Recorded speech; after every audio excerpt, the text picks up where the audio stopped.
Chesapeake Energy laid off around 200 employees today. They announced the layoff yesterday afternoon in a letter to employees. The layoffs were mostly in Oklahoma City, with employees being told by phone today whether or not they were keeping their jobs. The trial for a former Lawton City Council member has been set for January. Caleb Davis appeared in court today for his formal arraignment on felony embezzlement. Bluebell Creameries has been fined $17.25 million for criminal penalties.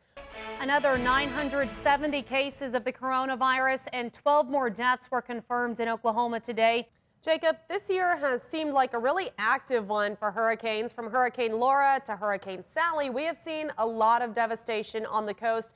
Just how active has this year been, and are we almost done? We are not almost done yet. A Lawton group has started the process of trying to recall Mayor Stan Booker and Ward 4 City Councilman Jay Burke. Now to your headlines across the state. Prosecutors have filed paperwork to seek the death penalty for the man accused of shooting 2 Tulsa police officers.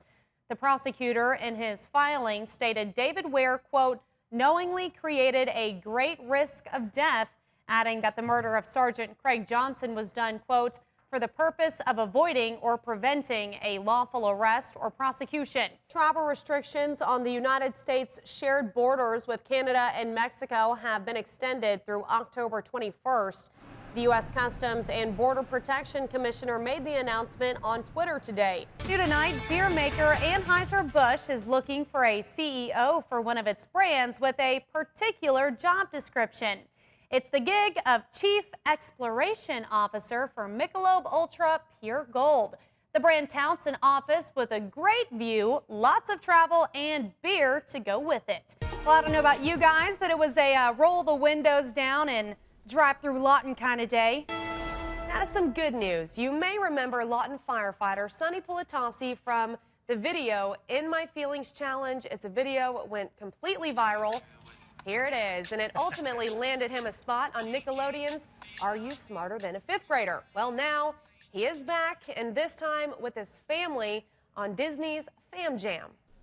Hey, Mackenzie, I'm at the UPS store on 2nd Street where census workers are answering anybody's questions and really just making sure that people have filled out that census form. Now, as of today, just 55.8% of Lawtonians have self-responded, so we really need to work to get that number up. Monty, Paula, the details of this case are incredibly disturbing. That cow was found about 700 feet from where I'm standing here, just over that hill, and I was able to have a look at it earlier, and it was just horrific. The cow's uterus, milk bag, and right ear sliced off, and whoever did that took those body parts with them. Paula, I'm standing in the very spot where Sprocket was beaten, and if you take a look behind me, you can see that surveillance is what captured this torture. And we do want to warn our viewers, this video is very disturbing to watch.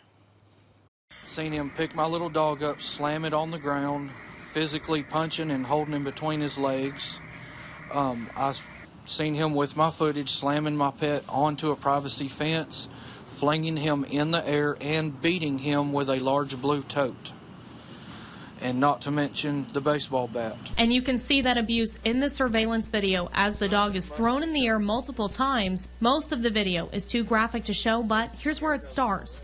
The boy coaxes the dog out, picks him up, takes him to the backyard, and punches him several times. This is just a few seconds of the hour-long beating. My first reaction when I seen it, I looked right at my wife and I said, Candace, look away. I know where Sprocket is. After viewing the surveillance video, Winbush recognized the boy and drove to his grandfather's house. No one was home, but hours later, Winbush made contact with the boy's family. They came and watched the video around 10:30. Sprocket was still missing at that time. It wasn't until midnight that the family found the 4-pound dachshund underneath this white shed in the backyard with a piece of concrete laid over his body. He is heavily medicated. He will not move, and when he does try, he just falls over. He tries to drag his back legs, but he's just in pain, and he's not trying to move. He won't eat or drink.